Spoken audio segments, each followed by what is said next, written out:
Hello everyone! Black soldier flies can easily convert organic waste into larvae, which is nutrient-rich animal feed. Today, our solution entrepreneur will be teaching us how to get started with this business. Come along and let's dive into the world of black soldier fly farming.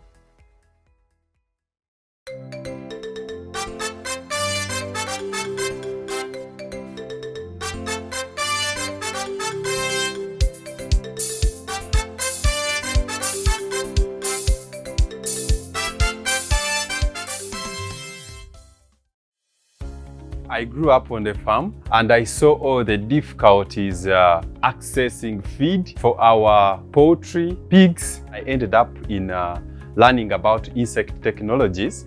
So I learned that these beautiful insects can contribute to making farming sustainable. I'm Martin Tenywa, a trainer and expert in black soldier fly farming. This is a special fly called the black soldier fly. And this fly, it is commonly found in tropical countries.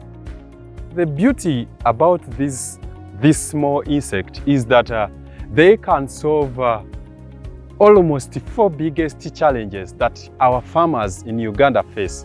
One is there is a lot of waste that is generated, be it on farm or in our homes. And the black soldier fly can reduce on that waste. In the process of reducing that waste, the larvae of the black soldier fly, you'll be able to get rich, nutritious feed out of it. And third, as they feed on the wastes, you're going to generate yourself fertilizer.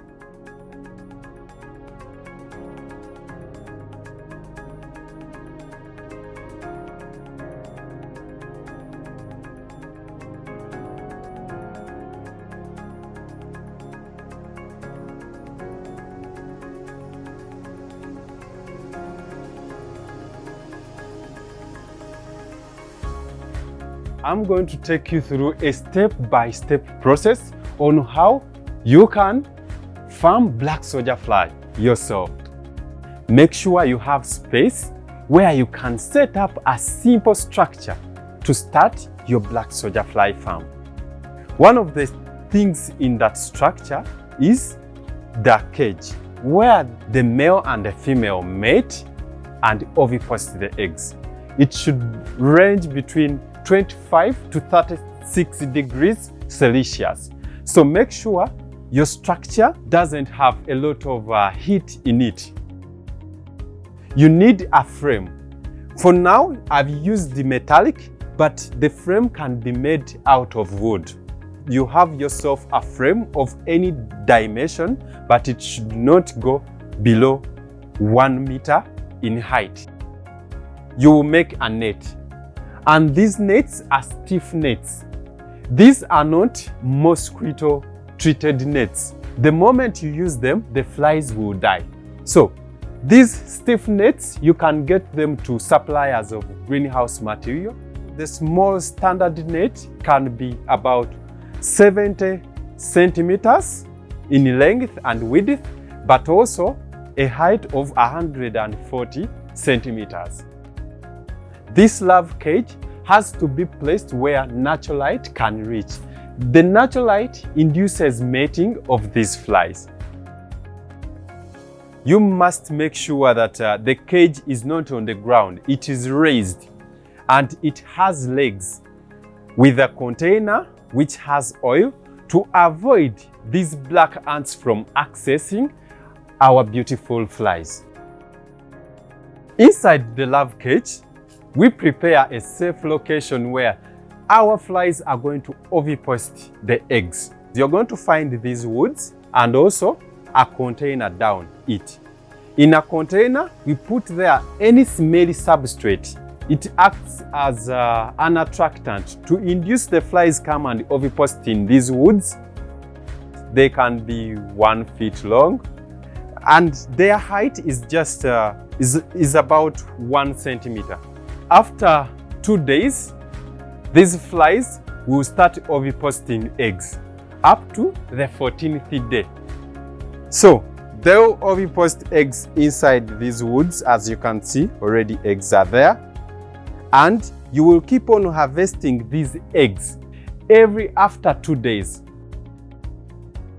Each female fly is going to ovipost between 500 to 1,000 eggs. When you're harvesting the eggs, you have to be careful. You have to gently scrape them off the woods so that you don't damage most of them.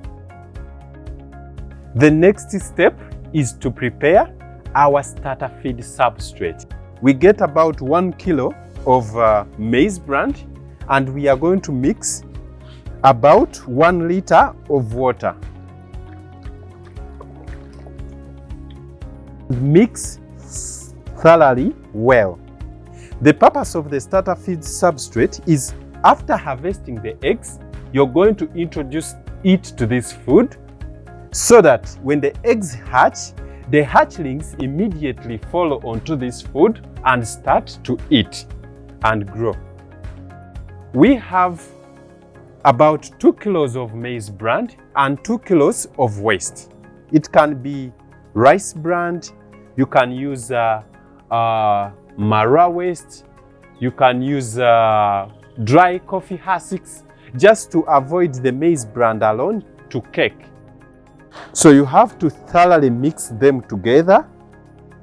We have finalized mixing our starter feed substrate. We don't want our starter feed substrate to easily lose moisture. That's why we make a bowl-like or a small mountain within this hatchery container. Now let's weigh 10 grams of eggs that we are going to introduce to each container. For farmers who don't have scales, you always advise to keep eggs of 1 kg in 1 container. Since you saw that the eggs were in dry woods, now we don't want our eggs to really touch on the starter feed substrate because it can be moist and the eggs can easily die. So we provide a small mesh, and we introduce our eggs on top. This mesh has a few holes that when the eggs hatch, the hatchlings will pass through these small holes and they will start feeding on the starter feed substrate. Now let's take the hatchery container in the hatchery shells. We place all these containers in there and we are going to label them. It's important always to label the containers to keep track of your production. These dates we put on, they also work as batch numbers. We are going to wait for the eggs to hatch in about 3 to 4 days. The 50th day, they will be mature and ready to be transferred into a bigger rearing area or bigger space. Wow, you can see all our 10 grams, we have achieved these hatchlings. You can see in this container, they are really congested, and now we need to separate them into the different containers. A farmer can use different wastes to grow the larvae. Animal manure, fruits and vegetables from the market. Also, farms generate waste, abattoir waste, fish offals. If you mix it very well, introduce it to the containers, and finally the larvae will be able to eat that waste to grow. In the end, you will be able to harvest the larvae and the residue as a fertilizer. We have properly fed our larvae and now it's fully mature and ready to be harvested. So the harvested larvae looks like this in just between 8 to 14 days. You're going to pick everything in your box or container, pour it on a coffee tray mesh.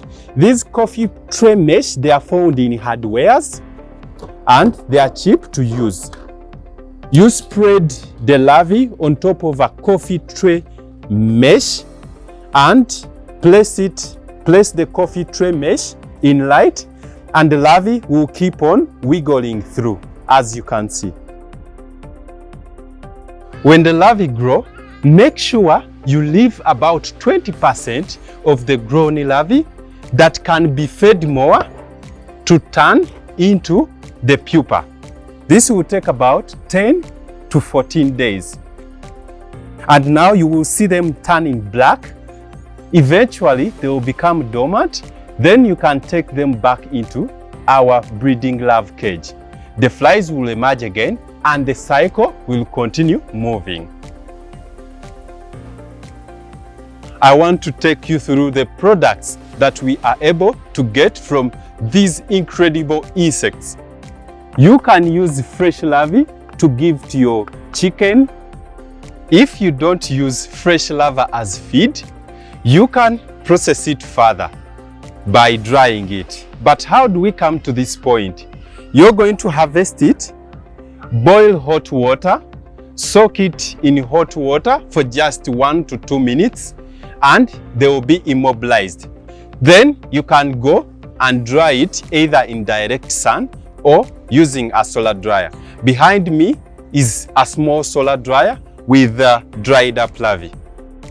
We can go further to extract oil from the dry larvae. When you extract the oil from the dry larvae, you get a protein cake, but also oil. The oil from the larvae can be used as a feed additive for animals. The leftover food, that is, we call that the frass, can be a rich natural organic fertilizer.